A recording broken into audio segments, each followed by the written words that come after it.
तो क्या हाल है दोस्तों। सबसे पहले सबको जय श्री राम। तो लॉर्ड्स मैच का कल तीसरा दिन था और तीसरा दिन समाप्त हो गया है और समाप्ति के दौरान अभी तक हमें ये पता नहीं लग रहा है कि कौन सी टीम आगे है दूसरी टीम से, क्योंकि पहली इनिंग्स में जो है इंग्लैंड ने 387 यानी कि 387 रन बनाए थे और इंडिया ने भी कल 387 यानी कि 387 रन बनाए। तो दोनों की दोनों सेम स्कोर पर खड़ी हो गई है। अब जो तीसरी और चौथी इनिंग्स में ज़्यादा स्कोर बनाएगा वही जीतेगी टीम। तो दोनों बैलेंस पर है, लेकिन जो कल तकरीबन 8-10 मिनट में जब रह गया था खेल, तब जो ड्रामा हुआ ना इंडिया और इंग्लैंड के बीच, उसमें मुझे लगता है थोड़ा सा इंडिया को एज मिल चुका है मेंटली। वो कैसे?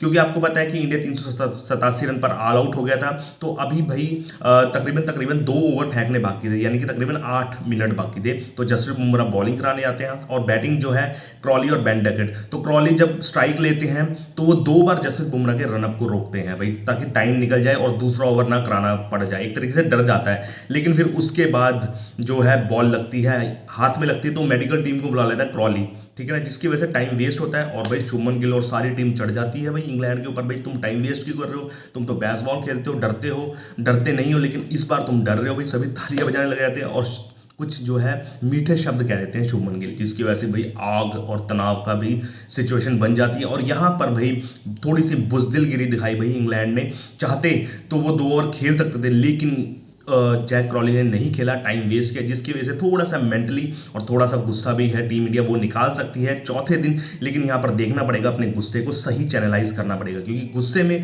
आप ज़्यादा रन भी दे सकते हो। तो थोड़ा सा यहाँ पर इंडिया मेंटली ऊपर है इंग्लैंड से। तो कल तीसरे दिन क्या हुआ भाई? तीसरे दिन मैं अब बताता हूँ आपको विस्तार पूर्वक क्या हुआ। 145 पर 3 आउट थे।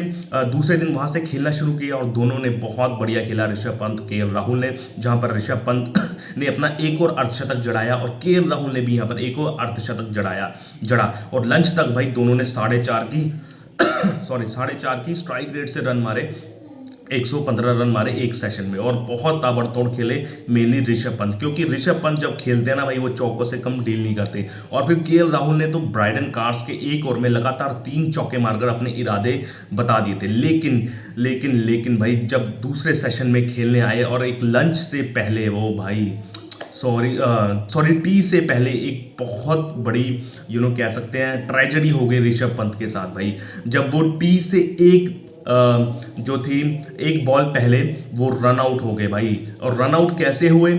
शोएब बशीर की गेंद पर वो थोड़ा सा टिप कर वो चुराने वाला रन ले रहे थे, लेकिन आपको पता ही है जब बॉल बेन स्टोक्स के हाथ में हो जाए, चाहे वो फील्डिंग हो, बैटिंग हो या फिर बॉलिंग हो, वो हमेशा कुछ ना कुछ टर्न अराउंड करता है मैच को। और यहाँ पर जो है ऋषभ पंत का जो रन आउट है वो टर्न अराउंड हुआ, दूसरे एंड पर भागे, लेकिन जो बेन स्टोक्स ने ऋषभ पंत की जो थी विकेट को ज़्यादा अहमियत देते हुए वहाँ पर थ्रो किया ऋषभ पंत को, और वहाँ पर वो रन आउट हो गए। 74 रन बनाए उन्होंने मात्र 112 गेंदों में, और वहीं से टर्न अराउंड हो गया। उसके बाद टी के बाद उसी ओवर में, अगली ओवर में केएल राहुल ने 100 बनाया, अपना दूसरा शतक बनाया लॉर्ड्स के ऐतिहासिक मैदान में, 2021 में बनाया था, और यहाँ पर 4 साल बाद 2025 में बनाया था। लेकिन उसके तुरंत बाद ही शोएब बशीर की बॉल पर वो आउट हो गए, ललचाने वाली बॉल, और वहां पर टीम इंडिया डगमगाने लग गई उसके बाद, ठीक है ना। उसके बाद पार्टनरशिप तो बनी, वाशिंगटन सुंदर के साथ भी पार्टनरशिप बनी और रेड्डी के साथ 72 रन की पार्टनरशिप लगी, लेकिन वो कंफर्टेबल में नहीं लगे। रेड्डी तो 3 बार रन आउट होते हुए बचे। पता नहीं क्या होगा भाई, बॉर्डर गवास्कर ट्रॉफी में उन्होंने शुरुआती मैचों में इतना अच्छा परफॉर्मेंस दिया था, लेकिन यहाँ पर बहुत फिसड्डी परफॉर्मेंस विद द बैट, और कल लग भी रहा था। और भाई जो 30 रन मारे वो किस्मत से रन मारे जो भी थे, लेकिन जब वो आउट हुए बेन स्टोक्स ने दोबारा से वो पटकी हुई बॉल, एक्स्ट्रा एफर्ट वाली बॉल, हाथ यहाँ तक आई, नाक तक आई बॉल, बहुत अच्छा कैच पकड़ा जेमी स्मिथ ने। फिर उसके बाद वाशिंगटन सुंदर और जडेजा के बीच भी थोड़ी 50 रन की पार्टनरशिप हुई, लेकिन यहाँ पर जडेजा वो रहे थोड़ा सा किस्मत वाले नहीं रहे। एक बेकार बॉल पर लेग ग्लांस हुआ उनका, थोड़ा सा ये हथेली लगी और कॉट बिहाइंड हो गई, जेमी स्मिथ ने अच्छा कैच पकड़ा और 72 रन पर वो आउट हो गए। यहाँ पर वो सेंचुरी मिस करते हैं, और वहाँ से टेलेंडर आपको पता है कहाँ इतना कुछ करेंगे, वहां से 387 पर ऑल आउट हो जाती है टीम इंडिया। तो यहाँ पर भाई मेरे ख्याल से अगर ऋषभ पंत वाला वो रन आउट ना होता तो कम से कम 50-60 रन एक्स्ट्रा बनाती, और 50-60 रन का कुशन वो भी इंग्लैंड के लॉर्ड्स के मैदान में चौथे दिन में बहुत होता है। तो यहाँ पर टर्न अराउंड ऑब्वियसली बॉलर्स ने किया, और बॉलर से भी ऊपर भाई फील्डिंग ने किया बेन स्टोक्स की, जो वो रन आउट किया ऋषभ पंत वाला। अगर बॉलिंग परफॉर्मेंस की बात करें तो यहाँ पर क्रिस वॉक्स ने सबसे ज़्यादा विकेट लिए, 3 विकेट उन्होंने लिए। फिर बेन स्टोक्स और आपके जोफ्रा आर्चर ने 2-2 विकेट लिए, बाइडन कार्स ने 1 विकेट लिया और शोएब बशीर ने भी 1 विकेट लिए। लेकिन सबसे ज़्यादा मुझे यहाँ पर सबसे बढ़िया परफॉर्मेंस लगी भाई बेन स्टोक्स की। फील्डिंग में भी भाई तगड़ा लगा, वो तगड़ा ही था भाई जो उसने टर्न अराउंड किया, और बॉलिंग से भी भाई उन्होंने बहुत बढ़िया किया। तो इसी को बोलते हैं भाई मोस्ट वैल्यूएबल प्लेयर, एमवीपी भाई बेन स्टोक्स।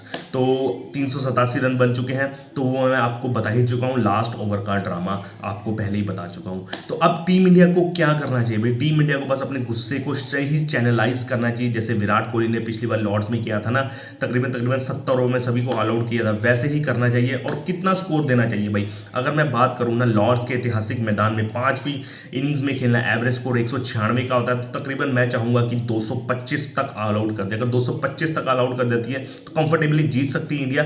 लेकिन अगर स्कोर जो है 250 पौने 300 तक पहुंचेगा तो मुश्किल है यहाँ पर टीम इंडिया को बचाना। अगर ये वाला टेस्ट मैच नहीं जीते तो आप सीरीज कतई नहीं जीत सकते, क्योंकि ये बहुत ही अच्छा मौका है टीम इंडिया के पास जीतने का। तो उम्मीद करते हैं जो टीम इंडिया के बॉलर्स हैं स्टेप अप करें, बुमराह, सिराज, आकाशदीप, इवन जडेजा और वाशिंगटन सुंदर भी उनका साथ दें। और जो इंग्लैंड को है 225 से अगर नीचे नीचे आउट कर देते हो तो आपकी जीत निश्चित नहीं, लेकिन आपकी जीत प्रॉमिसिंग हो सकती है।